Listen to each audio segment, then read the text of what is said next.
MCU မှာပဲဖြစ်ဖြစ်ကောမီမှာပဲဖြစ်ဖြစ်ကပရီမေကနေရတဲ့အထိုက်တန်ဆုံးလူသားစတီရောကြပြီးဆန်ဝစ်ဆန်ပဲဖြစ်ပါတယ်ဆန်က scientist တယောက်မဟုတ်တယ်လို့ magician တယောက်လည်းမဟုတ်ပါဘူးဒါအပြင် super soldier စီရန်ကိုထိုးထားတဲ့သူလည်းမဟုတ်တယ်လူသားစစ်စစ်တယောက်ပါအဲ့လိုမျိုးလူတယောက်က Avenger တွေကိုလီးလုပ်ပြီးကဘာကြီးကိုကာကွယ်နေတဲ့ဆိုကြတဲ့တုံးတန် skill တော့မဟုတ်ပါဘူးအဲ့ဒါကြောင့်ဆန်ကဘာလို့ကပရီမေကနေရကိုအထိုက်တန်ဆုံးဖြစ်နေလဲဆိုတာနဲ့ဆန်ရဲ့ origin ကိုဒီဗီဒီယိုမှာပြောမှာဖြစ်ပါတယ်ဆန်ကပထမဦးဆုံး African American super hero တယောက်ဖြစ်ပြီးမိဘမဲ့တယောက်ပါသူ့ရဲ့ဖေကရံပွဲတစ်ခုကိုတားဖို့ကြိုးစားရင်းနဲ့တည်ဆုံးခဲ့ပါတယ်နောက်နှစ်အနေငယ်ကြာပြီးနောက်ဆန်ရဲ့အမေကလည်းအဲ့ဒီစိတ်နဲ့ပဲတည်ဆုံးသွားပါတယ်မိဘမဲ့ဖြစ်သွားတဲ့ဆန်ဝင်ဆန်ကလမ်းမော်ကကန်စတာတယောက်ဖြစ်လာပြီးဖဲကွန်ဖြစ်ဖို့အကြောင်းဖန်လာပါတယ်စတီရောဂျာရဲ့အဓိကရန်သူဖြစ်တဲ့ Ruska က Cosmic Jew ရဲ့အစွမ်းနဲ့ဆန်ကိုဖဲကွန်ဖြစ်အောင်လုပ်ပေးခဲ့ပါတယ်သူ့ရဲ့အစီအစဉ်ကဆန်ကိုစတီရောဂျာရဲ့မဟာမိတ်အဖြစ်ဟန်ဆောင်ခိုင်းပြီးနောက်ပိုင်းမှာစတီကိုပြန်ပြီးတွန်းလှန်ဖို့ပါဒါပေမဲ့ Ruska ရဲ့အစီအစဉ်ကအလုံးဝဖြစ်ခဲ့ပဲဆန်ကဖဲကွန်ဆိုတဲ့နာမည်နဲ့စူပါဟီးရိုးတယောက်ဖြစ်လာပါတယ်ကောမစ်ထဲမှာဆန်ရဲ့အတောင်ပံတွေကစက်ပစ္စည်းတွေမဟုတ်ပဲတကယ်အတောင်ပံအစ်စ်တွေပါ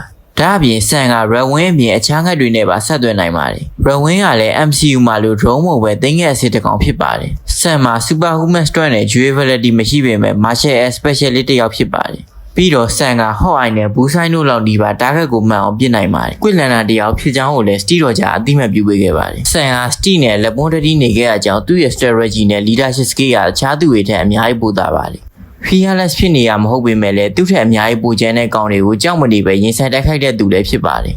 MCU မှာ Rahoi ကိုမနိုင်မှန်းသိပေမဲ့ဒီကောင်နဲ့ဖြုတ်သွားကြတဲ့သူ့ရဲ့တတိကိုခံမှန်းလို့ရပါတယ်Steve နဲ့ဆန်တူတဲ့အချက်ကကိုထက်သူများကိုပိုးကြည့်ပေးပြီးသူ့လူကိုလူမခွဲကြပဲအားလုံးကိုကဲတင်ခြင်းသိရှိတာပါအဲ့ဒါကြောင့်လဲ Steve တော်ကြာကပတိန်နီယာကိုရုံးဝန်းကြီးလက်လွဲပေးခဲ့တာဖြစ်ပါတယ်ဆန်ကိုဖန်တီးတဲ့ပုံစံက MCU version နဲ့ comic version ကတီးတီးတသားကွဲပြားနေပေမဲ့ MCU version က comic ထက်ပိုကျန်းပါတယ်အခုဆိုရင်ဆန်စီမှာ Vibranium ဝင်းနေအပြင်ဝဲပုံတွေလည်းအများကြီး upgrade လုပ်ထားတာမို့နောက်ပိုင်းရင်ဆိုင်ရတော့မဲ့ feeling တွေကအရင်ကျန်းတော့မဲ့ဆိုတာကိုအသိပေးနေပါတယ်ဟုတ်ကဲ့ဒီဗီဒီယိုကတော့ Falcon တစ်ဖြစ်လဲဆန်ဝင်ဆန်ရဲ့ origin အကြောင်းကိုပြောထားတာဖြစ်ပါတယ်နောက်ဗီဒီယိုမှာလည်းအခုလိုစိတ်ဝင်စားစရာကောင်းတဲ့အကြောင်းတွေကိုပြောမှဖြစ်လို့စောင့်မျှော်ပေးကြပါဦး